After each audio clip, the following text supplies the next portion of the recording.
की दहीहंडीच्या दिवशी काय काय दहीहंडी आयोजक असतात ते डान्सचे नृत्याचे प्रकार ठेवतात. त्यामुळे काय होतं दिवसभर दहीहंडी पथकं असतात त्यांचा वेळ वाया जातो.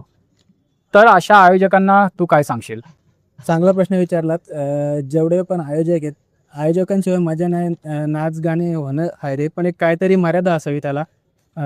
काही काही गोविंदा पथक 1-1 तास 2-2 तास थांबून राहतात. त्यातले मोठे जे गोविंदा पथक असतात म्हणजे 9 थर 10 थरवाले त्यांना संधी लवकर भेटते. बरोबर. पण जे लहान गोविंदा पथक असतात 5 थर 6 थर त्यांची पण ताकद असते थर मोठे मोठे लावण्याची, पण त्यांच्याकडे पुरेसे खेळाडू नसतात. आज प्रत्येकाला वाटतं की आपण मोठमोठे थर लावावे प्रत्येकासारखे. आता आपल्या मुंबई उपनगरामध्ये जसे गोविंदा पथक आहेत, त्यांना वाटतं बघून का आपण पण त्यांच्यासारखे थर लावावेत.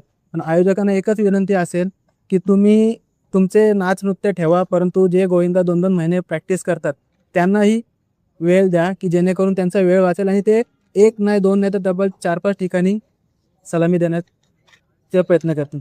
नक्कीच, नक्कीच. कारण तो दिवस असतो, तो गोविंदांचा दिवस असतो. त्यांना तो दिवस जगू द्या.